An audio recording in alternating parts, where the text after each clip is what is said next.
Yo, yo, yo, YouTube. It's time for video number 3 in my video series where I'm showing off some of my collection. I have a lot of raw stuff just because I haven't been able to send anything in with prices going up and then PSA closing, and I only do PSA especially for my own collection. But I wanted to show you some of the stuff that I have raw too, because most of my best cards are actually raw. I have quite a bit, so I kind of split them up. I'm going to do them by sport, I believe. So I'm going to start off with baseball, because that seems to be the hot thing right now, and hopefully the season will start pretty soon. So in hopes and prayers that it gets going, I'm going to show you my collection of baseball cards today. So most of these are lower end. I don't do a lot of baseball stuff. These are just guys that I liked watching growing up, so I have some of their cards and want to keep them in my PC. So we're going to start with this one. This is Piazza, Hall of Famer. Catcher for the Dodgers when he was a rookie. This is Donruss rated rookie. I got a Mike Mussina 91 Upper Deck in his minor league uniform there, but Hall of Famer, played with the Yankees for many years. This was a big card back in the day. 91 Stadium Club, his first year Stadium Club. It was pretty big when it came out, you know, with the higher end photography and the gold foil and all that good stuff on it. And Bagwell was just kind of a stud right out of the gate. He was a heck of a hitter. He's in the Hall of Fame as well, so I like that one. And I've got some Jeter stuff. Jeter was by far my favorite player in the 90s. So actually, I'm not exactly sure where I got this. I've had it forever. This is 92-93 Fleer XL, which was a minor league baseball set. So you got to see him there in his Greensboro uniform. You can see how young he is on the back there. So he played in the minors for only a couple of seasons, and then he was pretty much right up to the majors. Also, this is the gold foil parallel. So the base version doesn't have the foil on it. Just has the name. I'm not sure what those are worth, but I guess I didn't really look because I'm not gonna sell it or anything. But I would think those have some value at this point, based on how his career ended. Here's a couple of 93 Pinnacles. And this is probably my favorite rookie card of him. I just love the shot. I love the little smirk on his face and the old school, you know, baseball card type photography, the nice black border. They are tough to grade, of course, due to the chipping and things with the black border card. I actually got both of these out of packs. I had bought a lot of 93 Series 2 Pinnacle back in the day. I remember getting them for like 25 cents or 50 cents a pack. The junk wax era was in full effect, and by that point they were just trying to sell the packs for whatever they could get. But one of these is okay, and the other one is really minty. I believe this is the really minty one. The corners are fantastic. The centering is really good. The edges aren't chipped. Centering is maybe off a tad, now that I look at it closely, but anyway, love to see how those grade out. And then of course I have a few of the tops. One or two of these I got in cheap sets. I bought a 92 Topps set for $5. I think I bought 2 of them for 10. And then the other one, I don't know if I bought it or got it in a pack or what, but classic Topps base draft pick card. Such an iconic photo. These are actually pretty. I actually had like a dozen copies of these or so, but these were the best ones. So nice and white, centered pretty well, sharp corners, edges, things like that. And then this I actually picked up at a local card show a few months ago. You might have seen this in the video. I just really liked 96 Select. I love the baseball product, and I like this in the full Yankee uniform here, and this was his actual full rookie first full year in the majors. So I love that card. Alright, then we've got some Ichiro Suzuki. I got a couple of Victory. One of these I did pull out of a retail box that I bought at a local store, if you will. Kind of before there was the Super Walmarts and the Targets and stuff. We had a store called Shopko, and they sold nice retail boxes. So I got this out of a pack of one of those boxes. Of course, I don't remember which one is which. I believe this is the one I got out of the pack because it's. I think the pack one pulled one was the better centered one. Edges were better, things like that, and I believe this one's a little better than this one. But anyway, and then of course I've got a Topps flagship rookie, great iconic card with his picture. Centered well, corners, edges are really nice with a colored border. Again, that can be tough. Really nice on the back. Sharp, ready for grading. So, great player, has a special place in history in baseball. So happy to have those in my collection. I bought a couple of these before the price boom. I had bought from the seller a few other items as well, and I'll probably point some of them out in other videos. But I got these for like $4 a piece, I want to say. I think he wanted $10 for both of them, and I offered him $8. But these were actually pretty tough pulls. I think they're like 1 in every 2 boxes. And these just look to be in really nice shape. Centering's pretty good. These aren't extremely difficult to grade. Upper Deck had pretty high quality stuff. It's white bordered, so you don't see the chipping or the color missing or anything like that. But this is a super short print, and just I remember chasing these when I was a kid. That's what you wanted to pull out of the boxes. Never pulled one, of course, so happy to have a couple of those now. And then I have a couple other Jordan baseball. I have this one from his scrapbook set. So this is like a little exclusive Michael Jordan set thingy.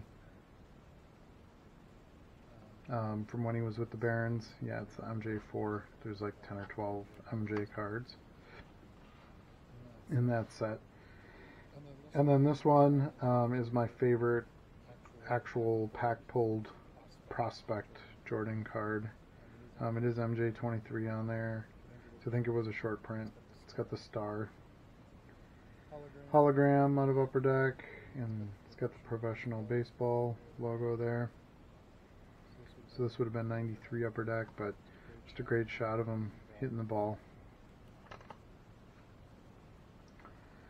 Alright, next is my only Nolan Ryan card that's really worthy of grading. I have several Nolan Ryan cards, but they're pretty common, boring cards, and I just really like this one. I love the Astros colors. I love the design of the card. It's a bit older. It's an 81, I think. But it's also in fantastic condition. The corners, the edges, centering's really good. Even the centering on the back is pretty good. There's maybe a little bit of a print mark or something back there, but just a great card. And then out of that 93 Pinnacle stuff, I also have the Trevor Hoffman rookie. I have one that's a really nice example of mintiness out of that set. And then we've got some chippers. A couple of these I pulled out of packs. This is from 91 Topps. These are in pretty good shape. They're, pack pulled and then sleeved and top loaded right away. I've of course gotten rid of the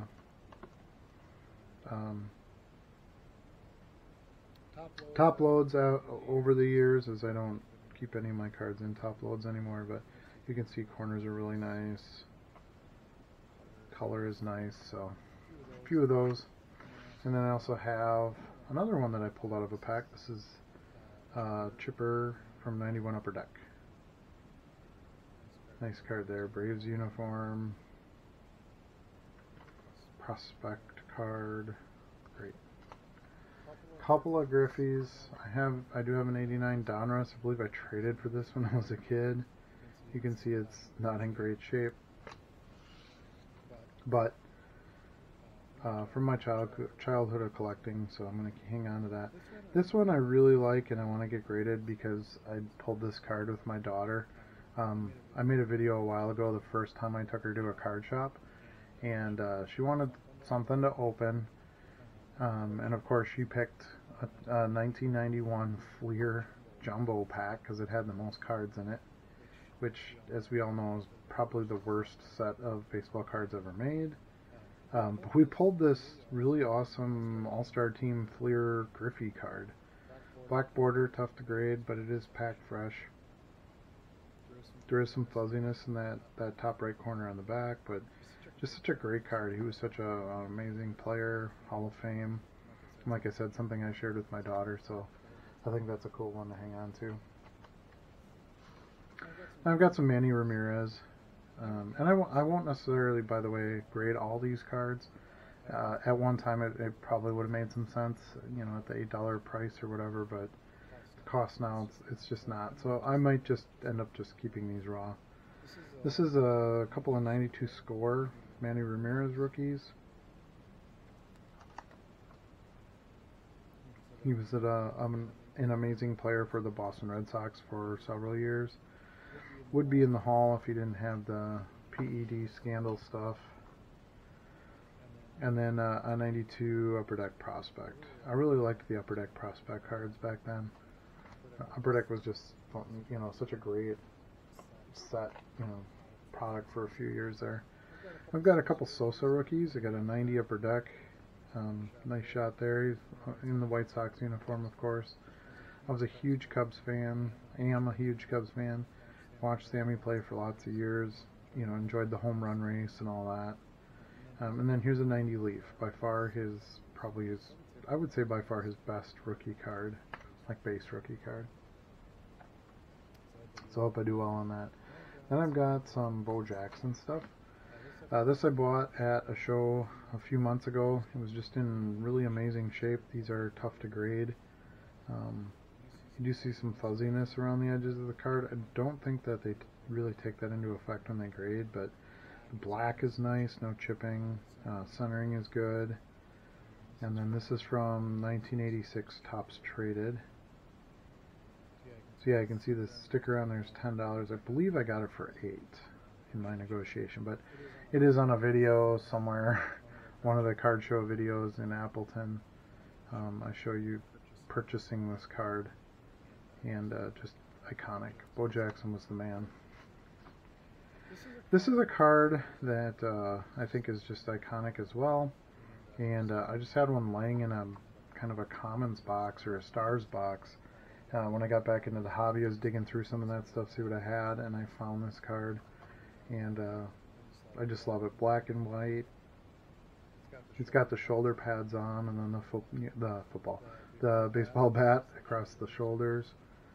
You know, the black and white really sells it, and then the back, just the big bow.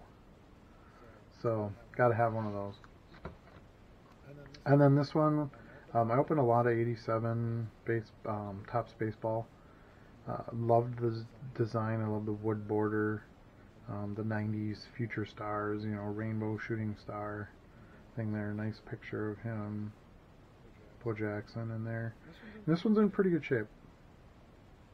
So these are a tough grade. It is off-centered, but nice card. I like those.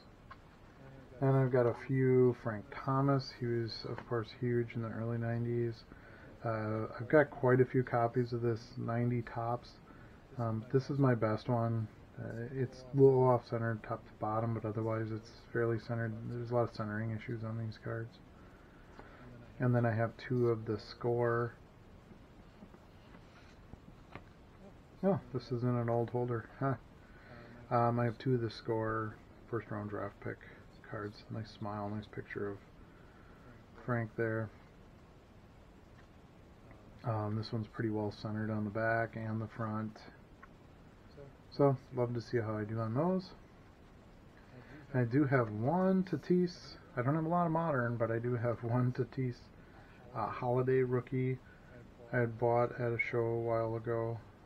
It's $10 or something like that. I just feel like he might be, you know, quite a player for years to come, so I want to pick something up and have it. And some more 90s glory. I got a couple of these Randy Johnson Fleer rookies. Pretty good shape. Edges are nice, border's nice, color's nice. Centering is pretty good on both of these. Actually, this one's off a little bit over here, but this one on top's really nice. And he was a pretty amazing pitcher in his time, in the Hall of Fame, of course. Then here's another modern player. This is the modern player I bought into quite a bit last year. Turned out to be a pretty good move. But I bought all these last year and I got them. A couple of these I got, I think this one and the Bowman I bought sort of after he was already on his run. The rest of them I bought preseason. But this Topps Holiday rookie here. And I was trying to get batting stuff. Everybody else wanted pitching stuff, which was weird. Like in 2018 when stuff came out, I think everybody felt like he was going to be a better pitcher than a batter. And I don't care about pitchers. I care about guys who hit home runs, which he does. So I was buying batting cards. So I got a good deal that way. I think I paid like $5 maybe for that. And then here's a Bowman rookie. Just wanted to have a Bowman. One of my favorite sets of all times. They don't make it anymore, but Topps for a while had, and I think this was retail exclusive, which was kind of weird. You'd think everything would be hobby exclusive, but this was Topps Fire. So I just love that set. I love the art design behind it. You know, the explosion and fire and the nice fonts. So I love that. I think over time that's going to do really well. These are probably my best purchase last year in terms of ROI. I bought these for $1 a piece. I got these out of a $1 box. So for $4 I got 4 of these debut Topps batting cards. I think these go for like 25 or 30 bucks a piece now. So yeah, and Topps Update. This was from Topps Update.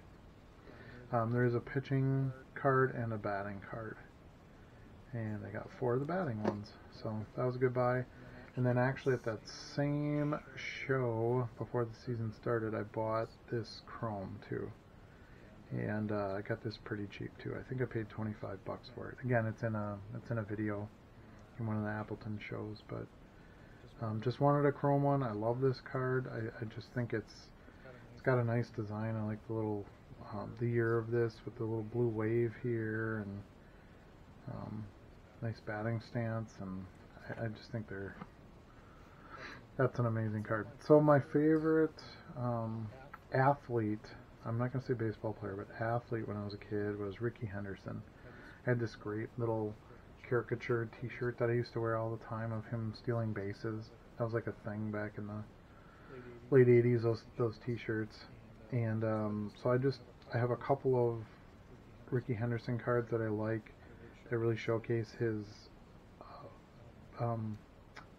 ability to steal bases. So I liked this one. I love the dirtiness on the uniform. The silver shoe, it's got his nickname on there. It's got that kind of dirty color to the card. It's a tad off-centered, but otherwise in pretty good shape.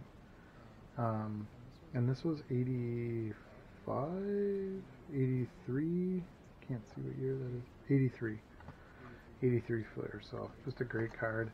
And then I have the record breaker one where he broke the record for most steals in a season.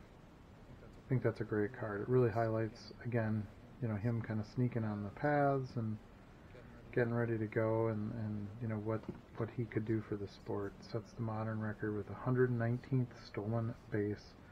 Kind of ironic he did it in Milwaukee, Wisconsin, which is, I live in Wisconsin, but yeah, so those are my Rickey Hendersons.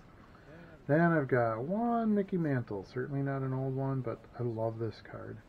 And if you think about the chalk toss card and basketball and the Kobe versus LeBron card, This 2008 Top stuff has really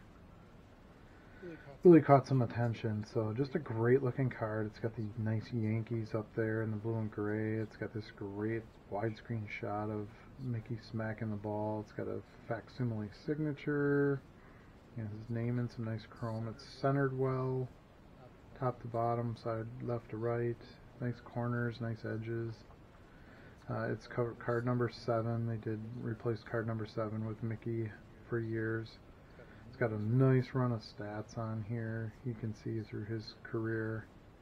It's just a fantastic card, and it's going to look great in the slab.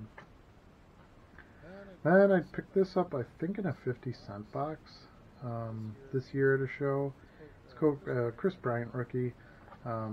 He was all the rage when he was going to be coming out. I know they did the Rule 5 draft and didn't let him start the season, and fans were outraged because they wanted to see him play right away. And of course, he won a World Series in 2016 and an MVP, I think, in 2015.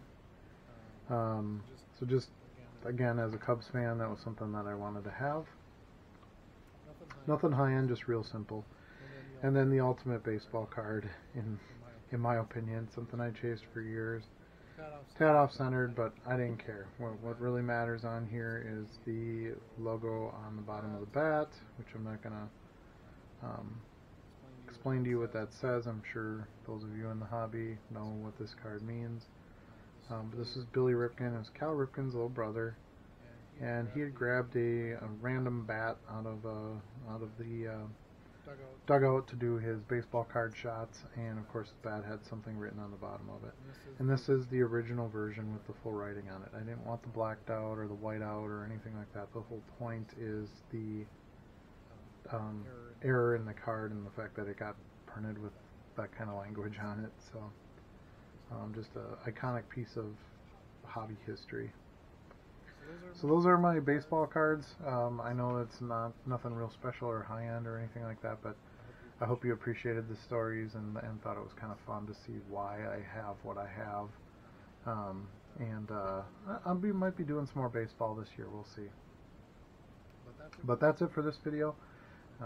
Next one, I think I'll do basketball. Probably makes the most sense. Then I'll do like a sport mix, because I'll do like soccer and hockey and stuff like that together because I don't have much of that.